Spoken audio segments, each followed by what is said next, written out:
এক বিঘা জমি আপনি আমার কাছ থেকে নেন, নেওয়ার সময় হয়তো 70-80 হাজার টাকা দিয়ে দেন। 1 বছর 2 বছর 5 বছর করে খাবেন, টাকা যখন ফেরত দেব জমি তখন ফেরত নেব, এই সিস্টেম আছে না? এইটাও সুদ ভাই। এটার কি বলে বাংলায়? এগ্রিমেন্ট। সে যে এগ্রিমেন্ট বাংলায় কি বলে? বন্ধকি। এই কাজে এই যে যেহেতু এটা জমিন না, এই যে বিভিন্ন জমি আছে, এখানে 1 বিঘা জমি দিলে 60,000 70,000 টাকা নেয়। 1 বছর করে খাবেন, তখন টাকা ফেরত দেবেন, তখন আপনাকে জমি দেব। কারা কারা এই কাজে আছেন আমি কিছু বলছি না, হাত তোলেন তো। এই 2 জন। ও ঠিক আছে, হ্যাঁ আলহামদুলিল্লাহ। না এদের সাহস আছে, বগুড়ার মানুষ তো, তারেক জিয়ার মতো সাহস আছে। বলেন তো আপনি যে এই কাজ করেন, এ কি না জেনে করেন না জেনে করেন? না জেনে। তাহলে এখন যেহেতু জেনে ফেলছেন, এরপরেও যদি করেন, আপনি এতদিন বলতে পারতেন আল্লাহকে যে আল্লাহ আমি জানতাম না, এখন কি করব?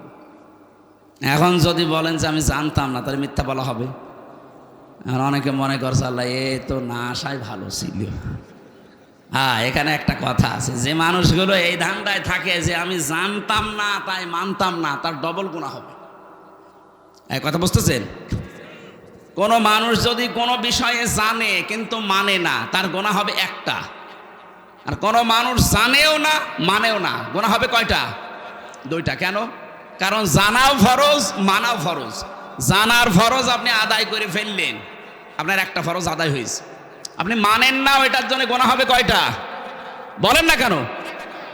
আপনি জানেনও না মানেনও না, আপনি জানেন না কেন? প্রশ্ন হচ্ছে আপনি জানেন না কেন? আমি কি জেনে এসেছি দুনিয়ায়? আমি তো আপনার মতো মায়ের পেট থেকে এসেছি। আমি যদি জানতে পারি ইসলামের নিয়ম, আপনার কি হয়েছে? আপনি এইটা জবাব দিতে পারবেন না। এই জন্য যে ব্যক্তি বলে যে জানি না তাই মানি না, আজকে তো জানলেন। আর এই কারণেই তো অনুষ্ঠানগুলো দেওয়া হয় যে আপনি কেন জানেন। তাহলে সেই 4-5 জন হাত তুললো যে ওনারা জমি বন্ধকি দেয়, এগ্রিমেন্ট করে, 60,000 70,000 টাকা নেয়, করে খায়, আবার টাকা ফেরত দিলে জমি ফেরত দেয়। এটা মায়ের সাথে জেনা করার গুনাহ হচ্ছে। এটা থেকে মুক্ত হওয়া লাগবে না? আমার মনে হয় এই মাসলা বলা ভুল হয়ে গেল নাকি? এটা মানবেন তো যদি আমি এখন পদ্ধতিটা বলি? হ্যাঁ, মানা যাবে না ইনশাল্লাহ?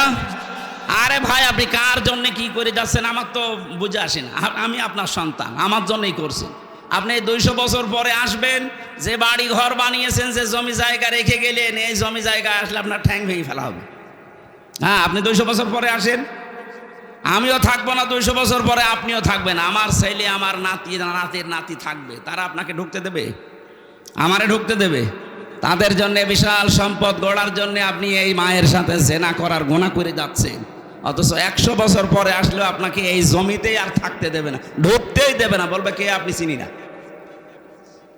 এটা একটা ধোঁকা। এই ধোঁকার জন্য আমাদের আসল বিশাল জীবন পড়ে আছে সামনে। এরকম পাগলামি যেন আমরা কেউ না করি ভাই। এই স্মরণ করানোর জন্য এই তাফসির মাহফিলে আসা লাগে। আল্লাহ আমাদেরকে স্মরণ করাচ্ছেন।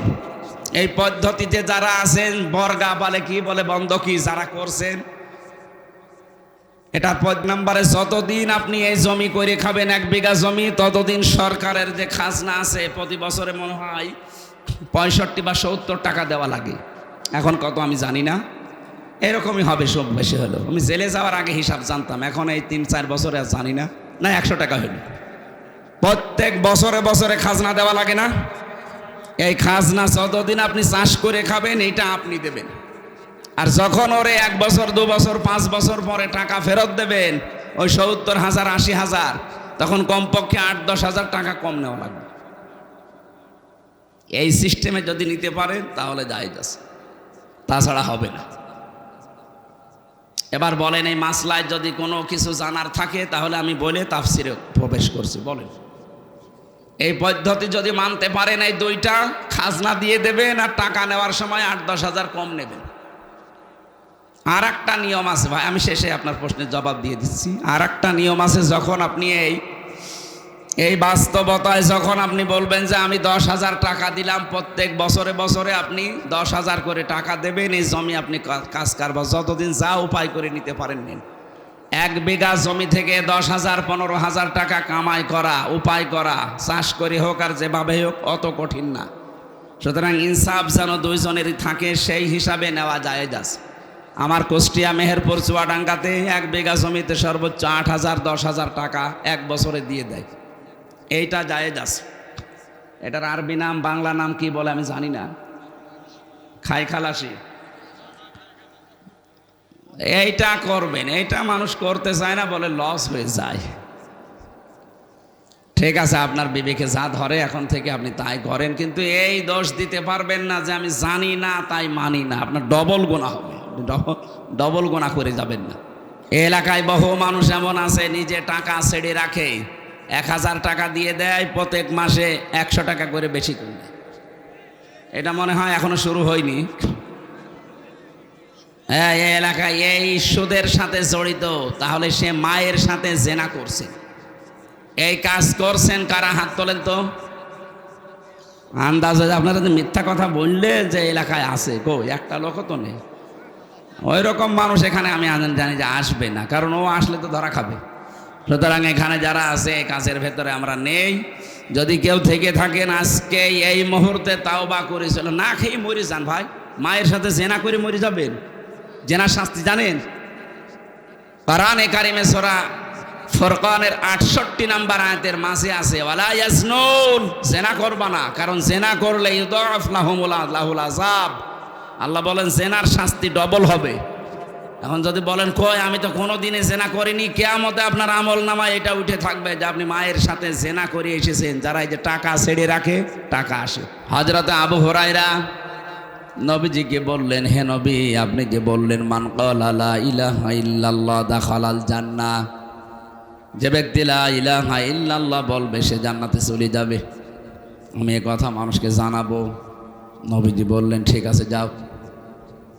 উনি এক দৌড়ে যাকে রাস্তায় পায় তাকেই বলে দেখো এই মাত্র শুনে আসলাম বিশ্ব নবী জানিয়েছেন মান ক্বালা লা ইলাহা ইল্লাল্লাহ দাখালাল জান্নাহ, যে ব্যক্তি লা ইলাহা ইল্লাল্লাহ পড়বে সে জান্নাতে চলে যাবে। না গিয়েছে? না না, দাখালা এটা মাজি অতীতের শব্দ, এটা পাস্ট। তার মানে নবীর এই কথা অনুযায়ী আমরা বিশ্বাস করতে পারলাম যে ব্যক্তি লা ইলাহা ইল্লাল্লাহ একবার জীবনে বলবে সে জান্নাতে যাবে না, চলে গেছে। কি করেছে বলেন বলেন? এটা ক্লাস চলছে, কিন্তু আপনি জীবনে যদি স্কুল কলেজ মাদ্রাসায় নাও যেয়ে থাকেন, এটা আপনার জীবনের প্রথম মনে করেন ক্লাস চলছে। ছাত্র যে 1 2 যারা পড়ে দেখেছেন কেরম জবাব দেয়, ওইরকম করে জবাব দেবেন যদি বুঝে থাকেন, আর না বুঝলে চুপ করে থাকবেন। জান্নাতে চলে গেছে না জান্নাতে যাবে? গেছে। প্রশ্ন হচ্ছে এখনো তো আমরা মারা যাইনি, জান্নাতে গেলাম কি করে? নবীর এই কথাটা একটু ভুল আছে নাকি? হ্যাঁ, আল্লাহর কথায় যেমন ভুল নেই সন্দেহ নেই, নবীজির কথায়ও ভুল নেই সন্দেহ নেই। কারণ নবীজি নিজের মতো করে কথা বলতেন না, আল্লাহ বলাতেন তাই বলতেন। সুতরাং তো নিজে বললেন যে দাখালাল জান্নাহ, কালেমা পড়লে সে জান্নাতে চলে গেছে, এর অর্থটা কি?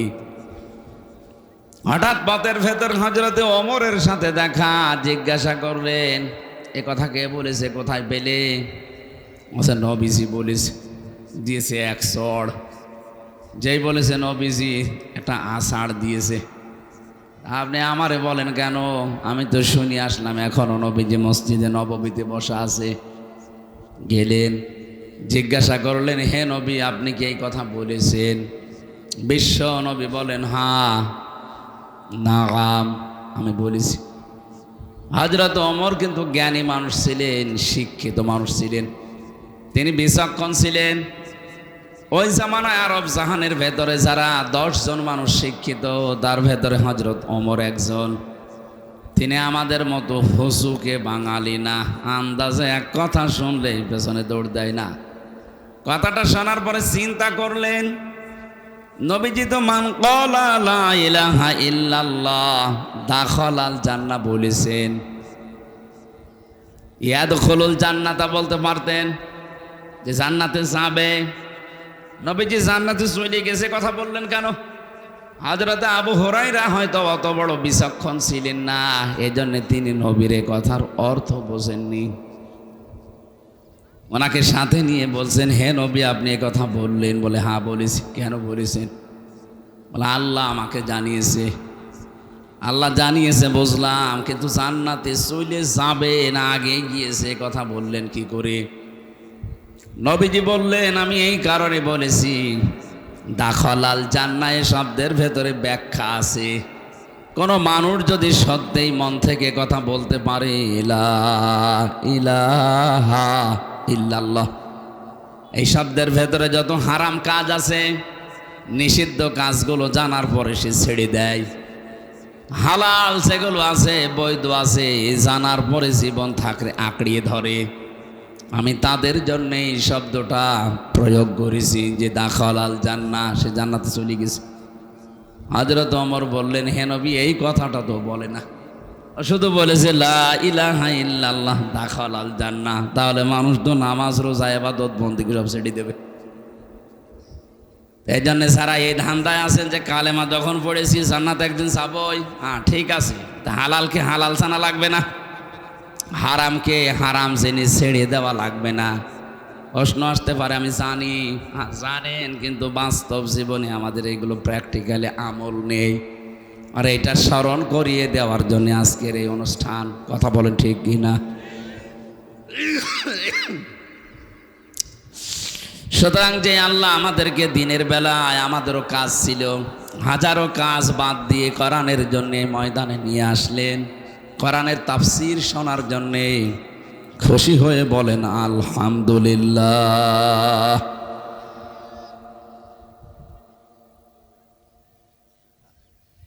ঠিক আছে, দরুদ আর সালাম পড়ছে আমাদের নবী। কারণ কোনো অনুষ্ঠান যদি আল্লাহর আরশে পৌঁছাতে হয়, এ পৃথিবীতে কোনো বাবার নামে পীর সাহেবের গুণগান করে আপনি পৌঁছাতে পারবেন না।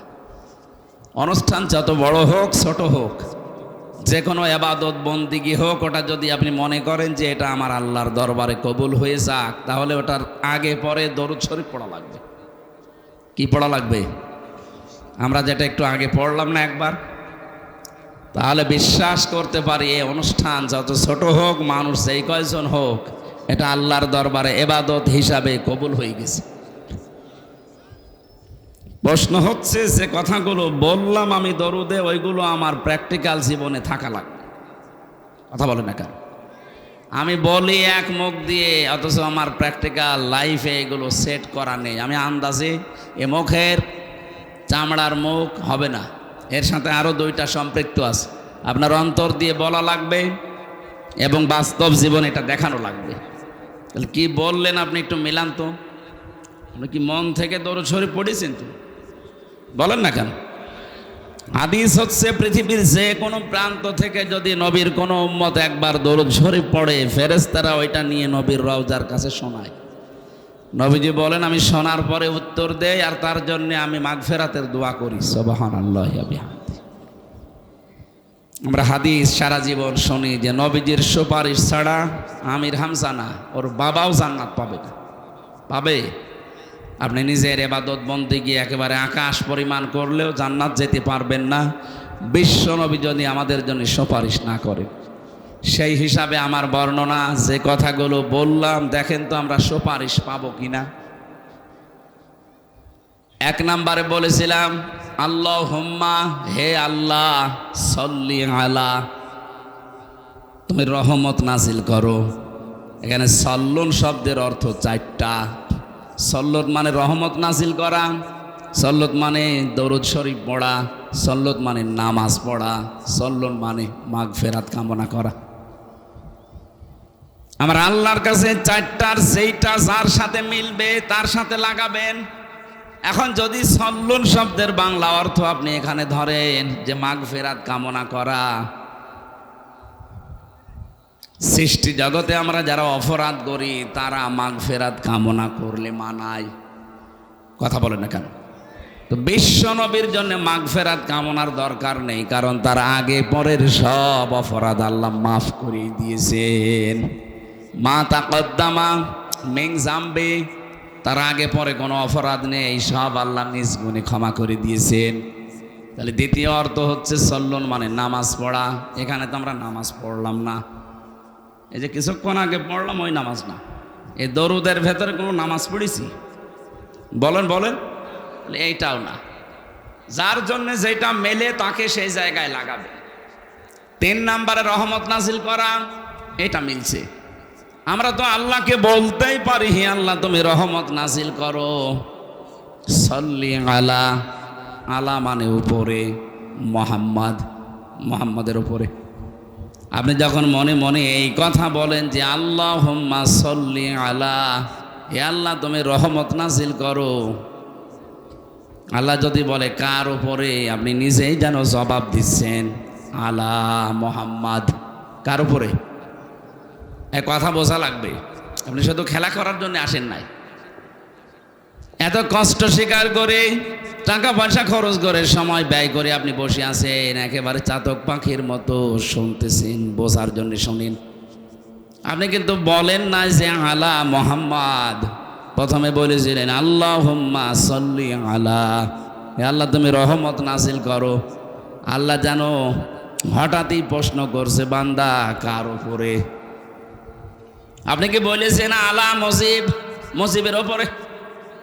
কথা বলেন না কেন? আপনি বলেছেন আলা জিয়া, জিয়ার উপরে? পৃথিবীর কারো নামে আপনি বলেছেন? কি বলেছিলেন?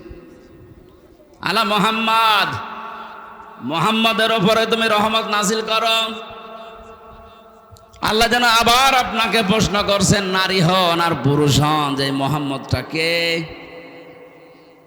আমি একা না, সবাই মিলে এক বাক্যে জবাব দিয়েছি সাজ্জিদিনা, মোহাম্মদ আমাদের নেতা। আমি কি আমার নেতা বলেছি?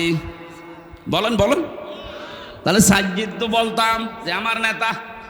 সাজ্জিদিনা এক আলিফ টান দিলেন, জামা মতা কাল্লিম, আমরা সবাই মিলে বললাম আল্লাহ সাজ্জিদিনা, মোহাম্মদ যেমন তেমন মানুষ না, উনি আমাদের সকলের নেতা।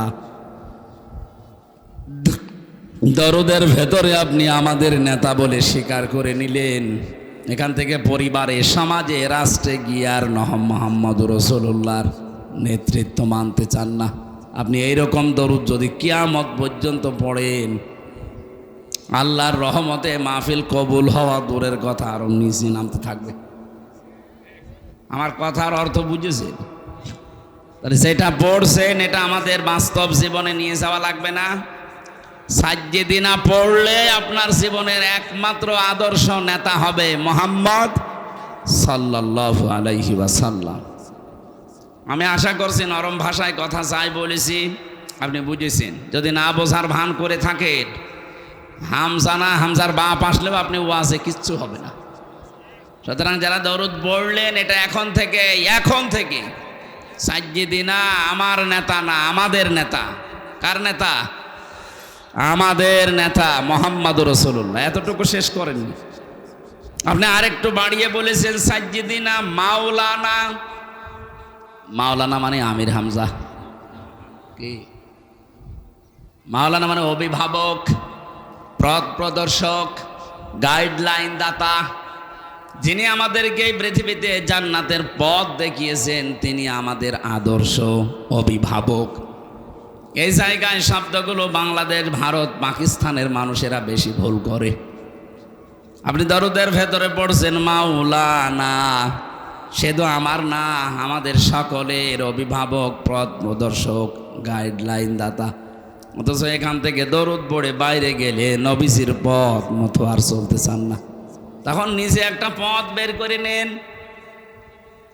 আপনি নবীজির 63 বছরের পুরা জীবন পড়ে দেখেন তো, আপনি যে জিকির করেন, এই জিকির নবীজি জীবনে এইভাবে করেছে কিনা? আপনি যে বললেন মাওলানা, তিনি আমার গাইডলাইন দাতা, যেভাবে গাইডলাইন দেয় আমি ওইভাবে ফলো করি। তো আপনার জিকির তো নবীজির ফলো অনুযায়ী হচ্ছে না। সুতরাং আজকে থেকে সিদ্ধান্ত নিয়ে যাবেন, আমি যাই করি না কেন, যদি আমি টয়লেটেও বসি, আমি মাওলানা এ ঘোষণা দিয়ে এসেছি বগুড়ার মাটিতে। যে আমি গাইডলাইন পাবো, নবীজি যেইভাবে টয়লেটে গিয়েছে আমি ওইভাবে যাব। এই কথা বুঝতেছেন? আমার মনে হয় ফ্যানটা একটু ঘুরিয়ে দেন, এদিকে আমার সমস্যা হচ্ছে। কেন এখান থেকে একটু টান দেওয়া যাচ্ছে না? একটু ঘুরিয়ে দিলে তো হয়। না না, ওইদিকে থাক, ওইদিকে থাক, যারা আছে তাদের লাগবে। ঠিক আছে, বসুন বসুন। আমার মনে হয় এখানে শিক্ষিত মানুষ আছে, এরা যা শুনছে যেভাবে যদি মানতে পারে মাহফিল সাকসেস। আর যদি এখানে সব রেখে চলে যায় তো আমার বেকার খালি বকবক করা হবে। একটু খেয়াল করে বিবেকটা কাজে লাগাবেন। আজকে আপনি টয়লেটে গেলেন, মুহাম্মাদুর রাসূলুল্লাহ যেভাবে গিয়েছে ওইভাবে ডান পা দিয়ে প্রবেশ করলেন, হবে?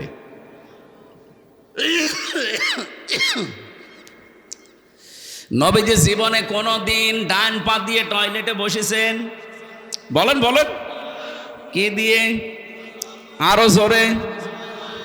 বাম পা দেওয়ার সময় তিনি বলতেন, আল্লাহুম্মা ইন্নী আউযু বিকা মিনাল খুবুসি ওয়াল খাবাইস। খুবসি না, খুবুসি, বহু বচন এটা। কারণ জিন শয়তান, জিন পরি অনেক আছে, একটা না।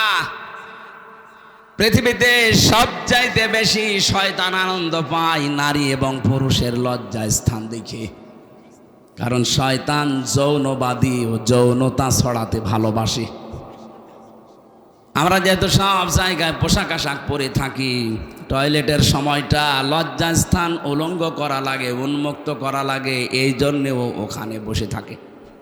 নবীজি শিখিয়েছেন ওখানে যাবার আগেই বলবা আল্লাহুম্মা, হে আল্লাহ, ইন্নি, অবশ্যই আমি, আউযু বিকা, তোমার কাছে আশ্রয় চাই, সাহায্য চাই, মিনাল খুবুসি ওয়াল খাবাইস, যত রকমের জিন পরি যা আছে দুষ্টু, ওরা যারা ওত পেতে আছে আমার লজ্জা স্থান দেখার জন্য আমি ওদের থেকে আশ্রয় চাই।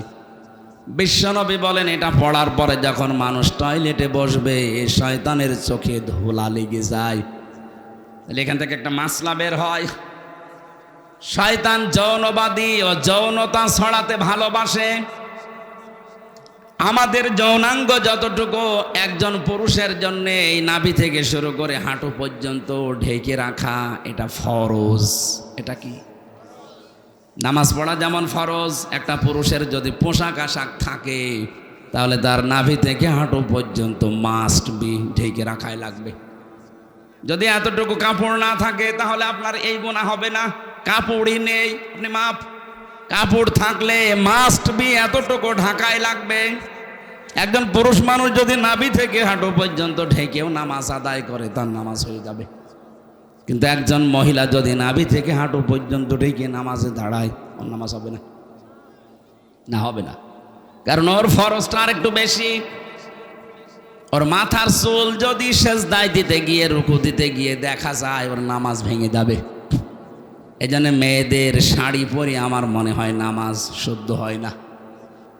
মেয়েরা যারা শাড়ি পরে নামাজ পড়েন এটা বাদ দেবেন, আপনি সালোয়ার কামিজ বানাবেন।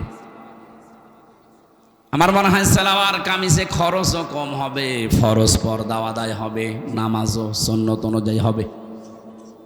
আমরা স্বামী যারা আছি তারাও বেশি যাব। ৩,০০০-৫,০০০ টাকা দিয়ে শাড়ি না কিনে ওই 450-500 টাকা দিয়ে সালোয়ার কামিজ বানানো হয়ে যায়। মেয়ে লোক তো ঝামেলা, ও ছাতা মানতে চাই না। হ্যাঁ, সম্মানিত মা বোনেরা, আপনার ফরজ মুখমণ্ডল, হাতের কবজি আর পায়ের পাতা বাদ দিয়ে পুরা শরীর আপনাকে ঢেকে রাখা লাগবে।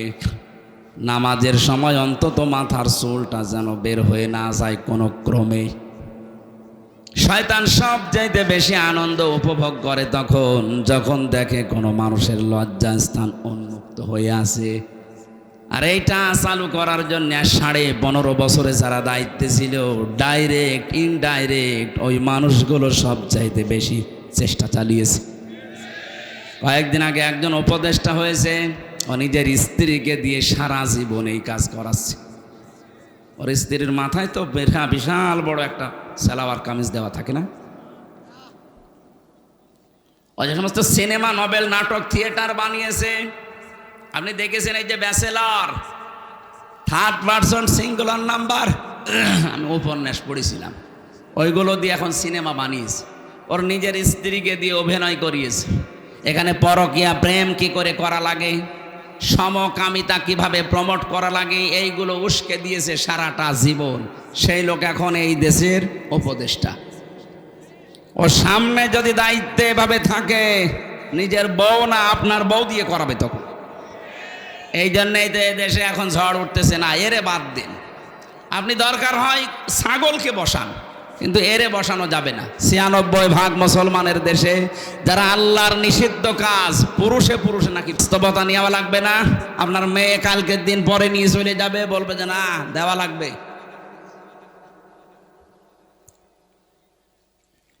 যেটা বোঝানোর জন্য বলছিলাম, বিশ্বনবী বলেন যখন আপনি দোয়া পড়ে বসলেন, ৮ মিনিট ১০ মিনিট আপনি কাজ করলেন, বের হওয়ার সময় বলবেন গফরানাক, বাম পা দিয়ে বের হবেন। বলেন বলেন।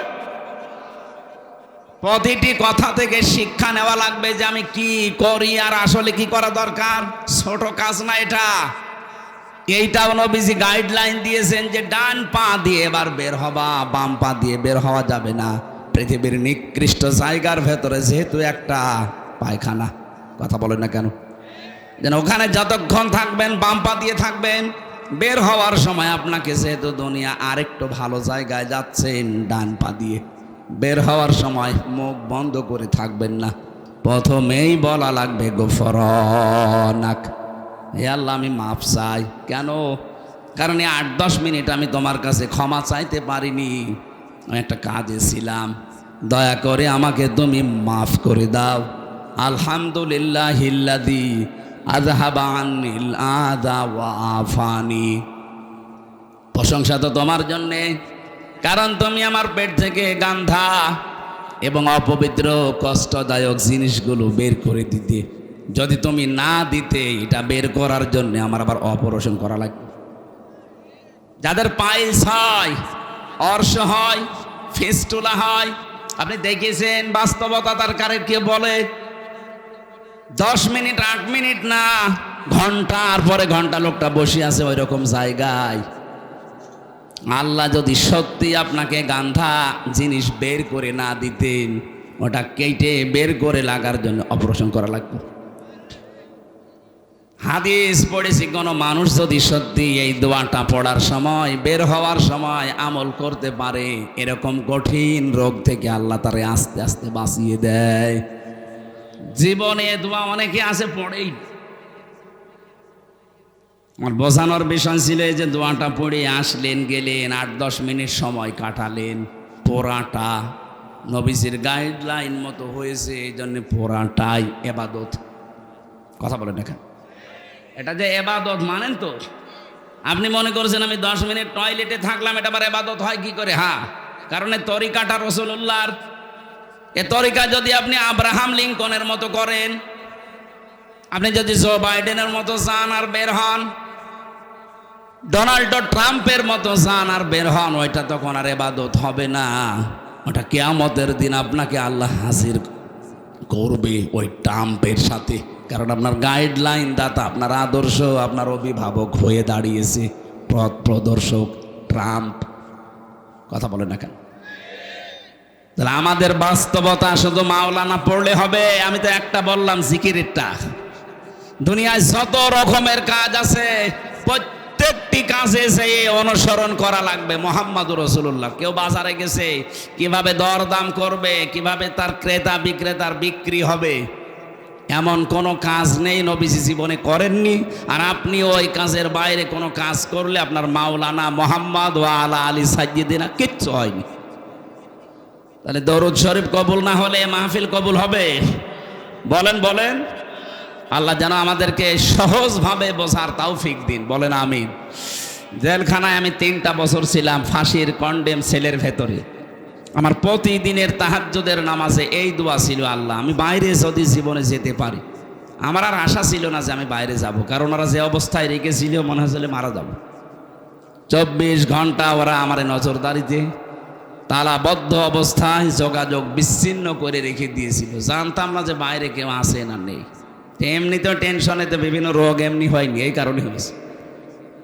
কোনোদিন আশা করি নাই যে বাইরে বের হব। তারপরও যদি আল্লাহ তুমি বাইরে বের করো, তো অন্তত তোমার বান্দা বান্দিদের সামনে যখন আমাকে নিয়ে যাবে, কোরআনের কথাগুলো, হাদিসের কথাগুলো এমন সহজভাবে যেন বলতে পারি, মানুষ যেন সত্যি সহজে, বাচ্চা যেমন মায়ের কথা বুঝে ফেলে, আমার সামনে যারা এরা যেন আমার সহজভাবে বুঝে।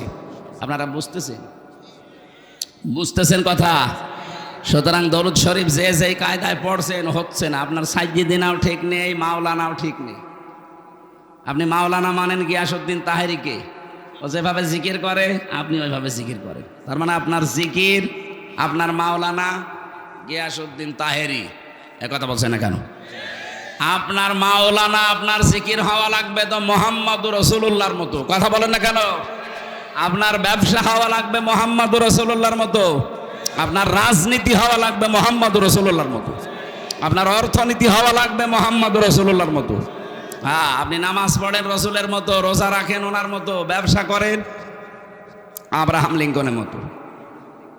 এলাকায় বহু মানুষ এমন আছে নিজে টাকা ছেড়ে রাখে, 1000 টাকা দিয়ে দেয়, প্রত্যেক মাসে 100 টাকা করে বেশি করে দেয়। এটা মনে হয় এখনো শুরু হয়নি। হ্যাঁ, এই এলাকায় এই সুদের সাথে জড়িত, তাহলে সে মায়ের সাথে জেনা করছে। এই কাজ করছেন কারা? হাত তোলেন তো। আন্দাজে আপনারা যে মিথ্যা কথা বললে যে এলাকায় আছে, কই একটা লোক তো নেই। ওই রকম মানুষ এখানে আমি জানি যে আসবে না, কারণ ও আসলে তো ধরা খাবে। সুতরাং এখানে যারা আছে এই কাজের ভেতরে আমরা নেই। যদি কেউ থেকে থাকেন আজকে এই মুহূর্তে তাওবা করেছিল, না খেয়ে মরে যান ভাই। মায়ের সাথে জেনা করে মরে যাবেন? জেনার শাস্তি জানেন? কোরআনে কারিমে সূরা ফুরকানের 68 নম্বর আয়াতের মাঝে আছে, ওয়ালা ইয়াজনুন, জেনা করবা না, কারণ জেনা করলে ইউদাফ লাহুমুল আযাব। আল্লাহ বলেন জেনার শাস্তি ডবল হবে। এখন যদি বলেন কই আমি তো কোনো দিনে জেনা করিনি, কিয়ামতে আপনার আমল নামায় এটা উঠে থাকবে যে আপনি মায়ের সাথে জেনা করে এসেছেন। যারা এই যে টাকা ছেড়ে রাখে, টাকা আসে। 1 বিঘা জমি আপনি আমার কাছ থেকে নেন, নেওয়ার সময় হয়তো 70-80 হাজার টাকা দিয়ে দেন। 1 বছর 2 বছর 5 বছর করে খাবেন। টাকা যখন ফেরত দেব, জমি তখন ফেরত নেব। এই সিস্টেম আছে না? এইটাও সুদ ভাই। এটার কি বলে বাংলায়? এগ্রিমেন্ট। সে যে এগ্রিমেন্ট বাংলায় কি বলে? বন্ধকি। এই কাজে এই যে যেহেতু এটা জমিন না, এই যে বিভিন্ন জমি আছে, এখানে 1 বিঘা জমি দিলে 60,000 70,000 টাকা নেয়। 1 বছর করে খাবেন, যখন টাকা ফেরত দেবেন তখন আপনাকে জমি দেব। কারা কারা এই কাজে আছেন? আমি কিছু বলছি না, হাত তোলেন তো।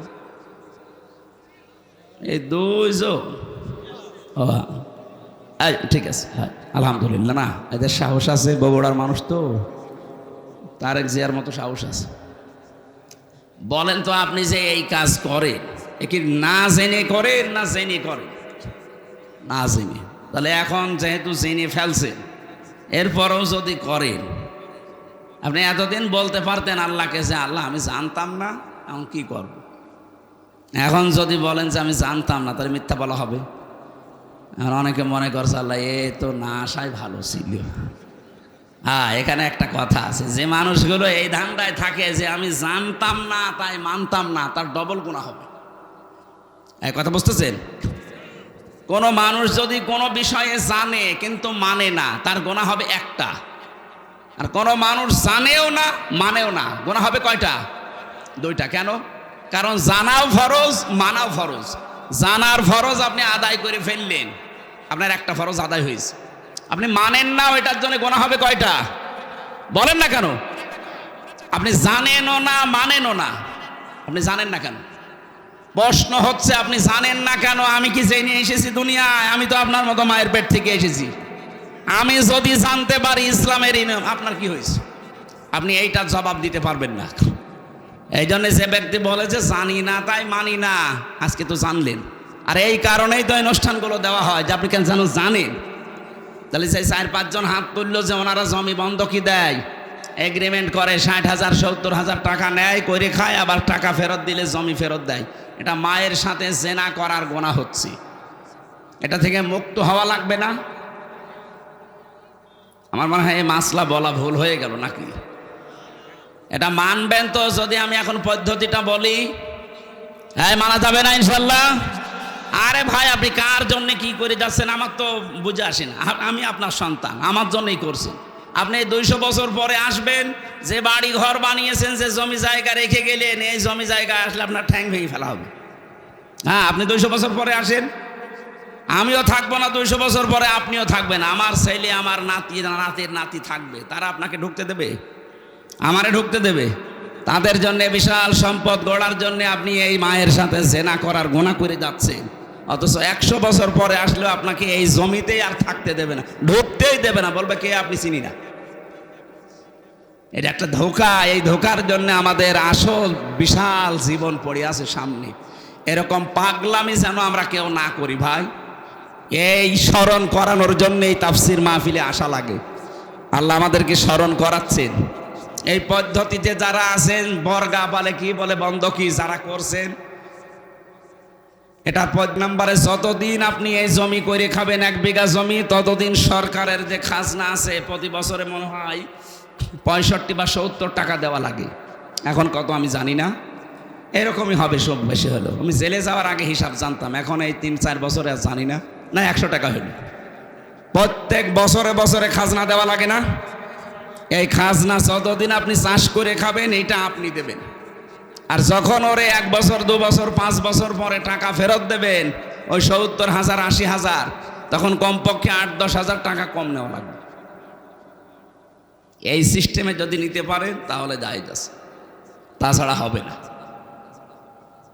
এবার বলেন, এই মাসলায় যদি কোনো কিছু জানার থাকে তাহলে আমি বলে তাফসিরে প্রবেশ করছি। বলেন, এই পদ্ধতি যদি মানতে পারেন, এই 2টা খাজনা দিয়ে দেবেন আর টাকা নেওয়ার সময় 8-10 হাজার কম নেবেন। আর একটা নিয়ম আছে ভাই, আমি শেষে আপনার প্রশ্নের জবাব দিয়ে দিচ্ছি। আর একটা নিয়ম আছে, যখন আপনি এই বাস্তবতায় যখন আপনি বলবেন যে আমি 10,000 টাকা দিলাম, প্রত্যেক বছরে বছরে আপনি 10,000 করে টাকা দেবেন, এই জমি আপনি কাজ কারবার যতদিন যা উপায় করে নিতে পারেন নিন। 1 বিঘা জমি থেকে 10,000 15,000 টাকা কামাই করা, উপায় করা, চাষ করে হোক আর যেভাবে হোক, অত কঠিন না। সুতরাং ইনসাফ যেন দুইজনেরই থাকে, সেই হিসাবে নেওয়া জায়েজ আছে। আমার কুষ্টিয়া মেহেরপুর চুয়াডাঙ্গাতে 1 বিঘা জমিতে সর্বোচ্চ 8,000 10,000 টাকা 1 বছরে দিয়ে দেয়। এইটা জায়েজ আছে। এটার আরবি নাম বাংলা নাম কি বলে আমি জানি না, খাই খালাসি। এইটা করবেন, এইটা মানুষ করতে চায় না, বলে লস হয়ে যায়। ঠিক আছে, আপনার বিবেকে যা ধরে এখন থেকে আপনি তাই করেন, কিন্তু এই দোষ দিতে পারবেন না যে আমি জানি না তাই মানি না। আপনার ডবল গুনাহ হবে, ডবল গুনাহ করে যাবেন না।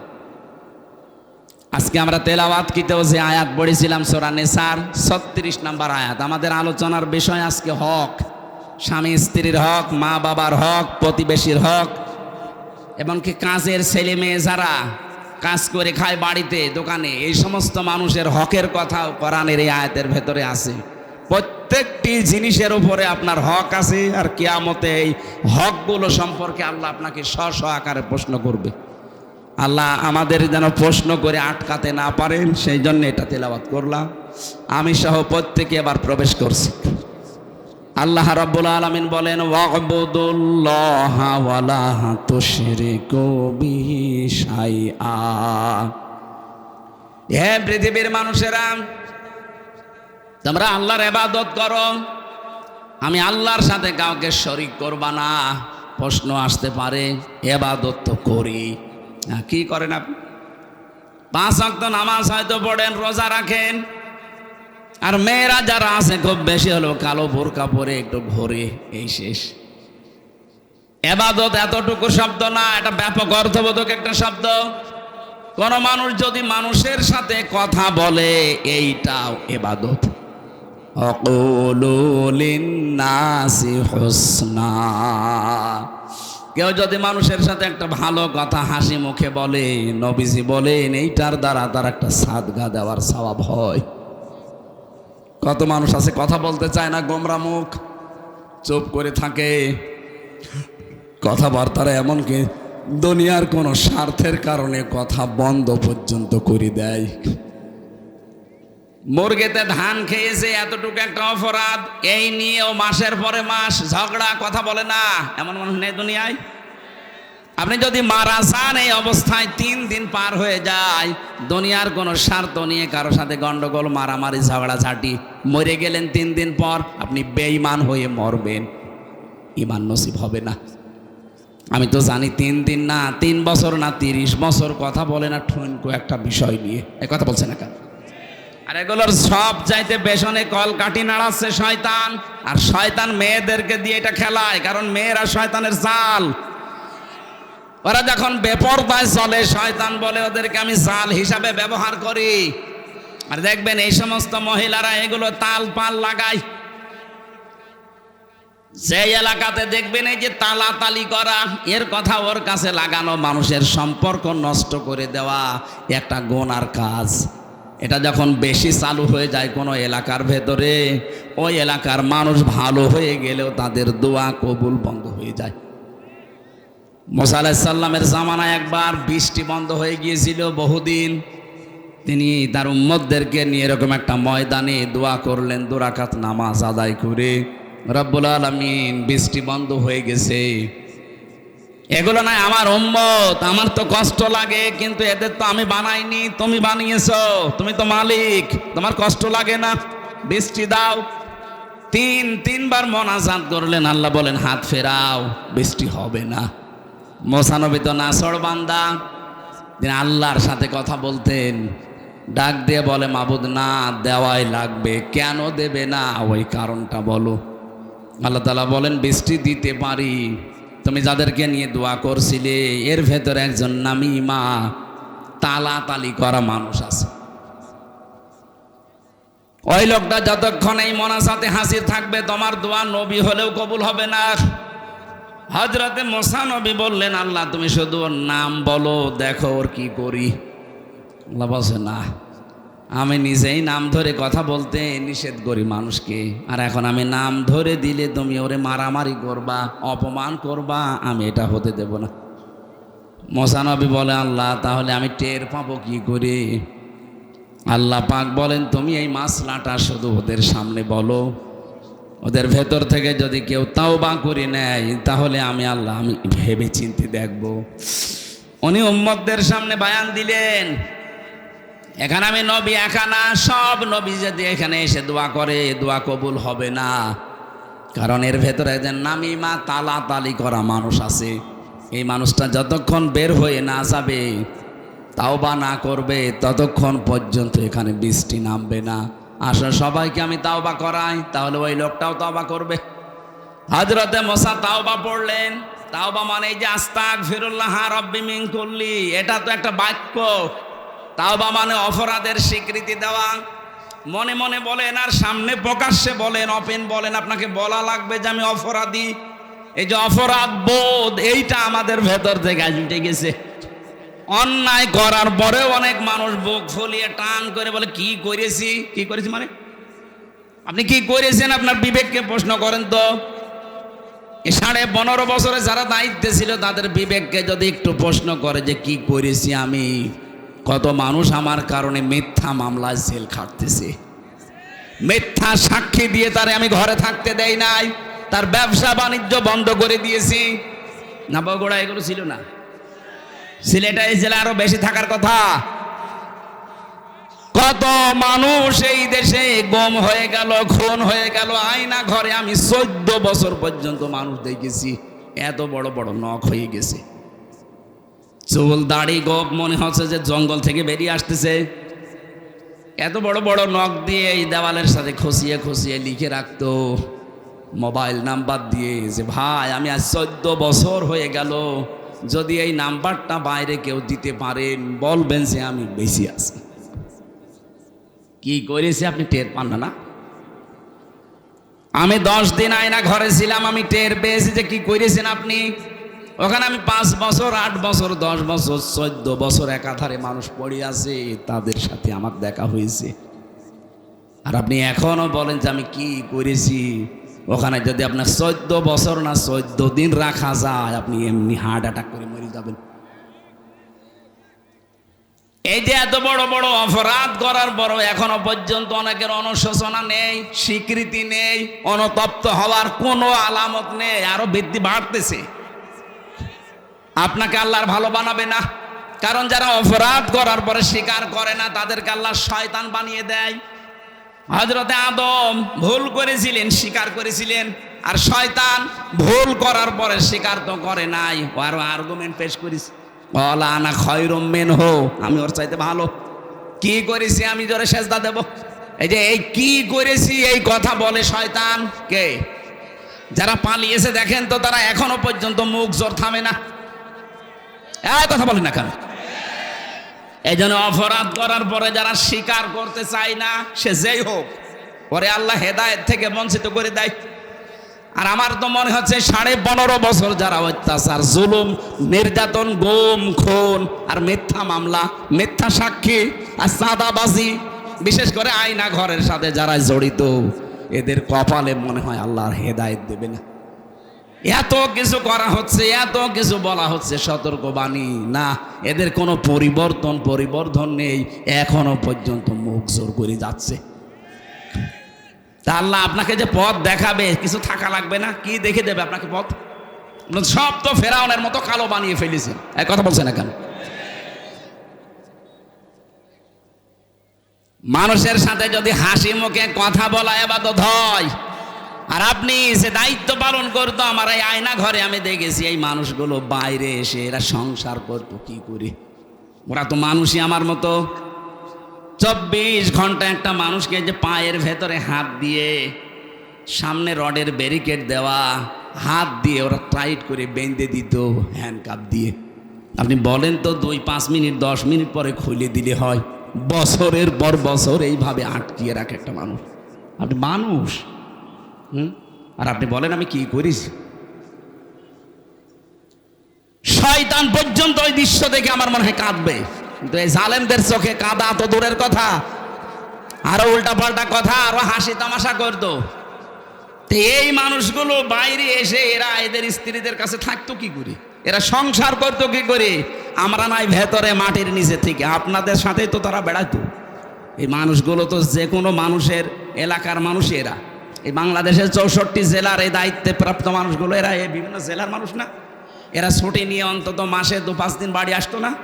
তো কিভাবে থাকতো আপনার সাথে? আমার তো বিশ্বাস হয় না, হয় গমের বড়ি খাইতো, নাই লাল পানি খাইতো, তাছাড়া ওর ঘুম আসা সম্ভব না।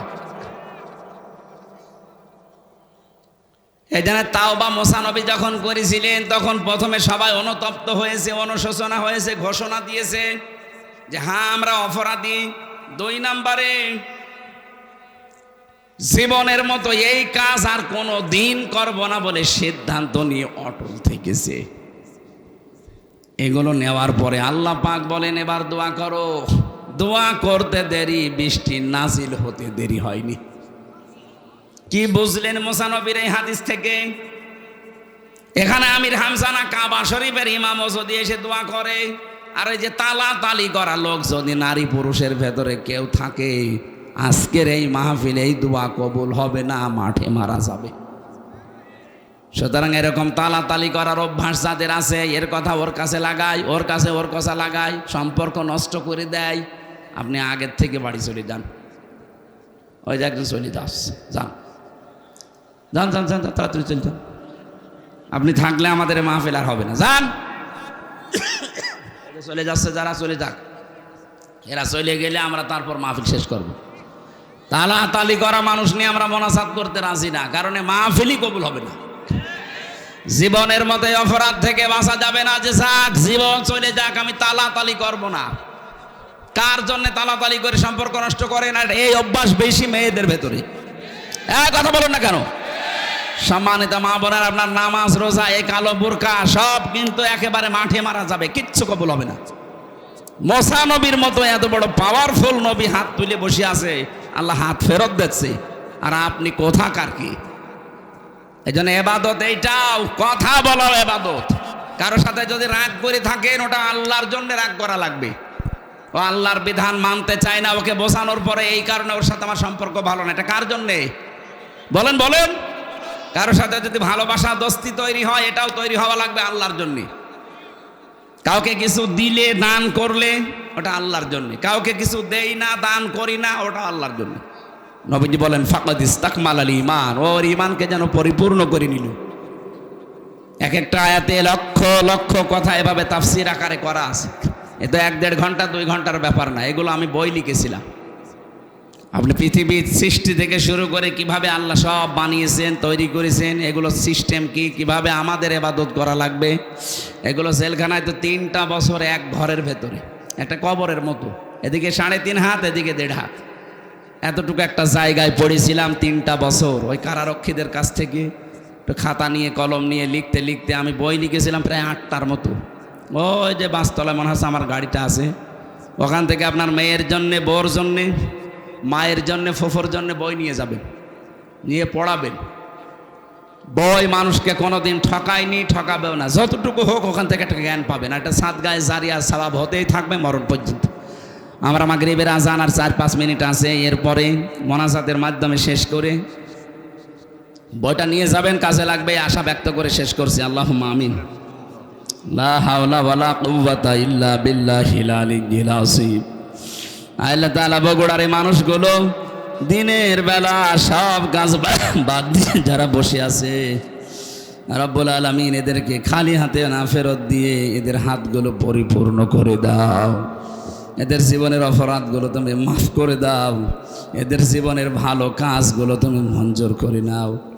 এরা যে ধৈর্যের পরিচয় আজকে তোমার জন্য দিয়েছে, এত কষ্ট করে সেই সকাল 10টা থেকে বসে আছে, অনেকে দুপুরের খাবার পর্যন্ত খেতে পারেনি। আল্লাহ এই মানুষগুলোকে ওসমানের মতো বানিয়ে দাও। সম্মানিত সভাপতি, তোমার বান্দা ইখলাস, তাকে ইখলাস দিয়ে পরিপূর্ণ করে দাও। যিনি আসার কথা ছিল মালয়েশিয়া আছে, আসতে পারে নাই, তাকেও তুমি মঞ্জুর করো আল্লাহ। এ মাহফিলে যত আলোচক কথা বলেছে এদের কবুল করো। যাদের মাধ্যমে এলাকায় আসি, বিশেষ করে আমার আল ইমরান ভাই, এলাকার সন্তান, আল্লাহ তুমি তাকে যে দায়িত্ব দিয়েছিলে সততার সাথে পালন করার তৌফিক দিয়েছো, সামনে মেহেরবানি করে তার জীবনটা উজ্জ্বল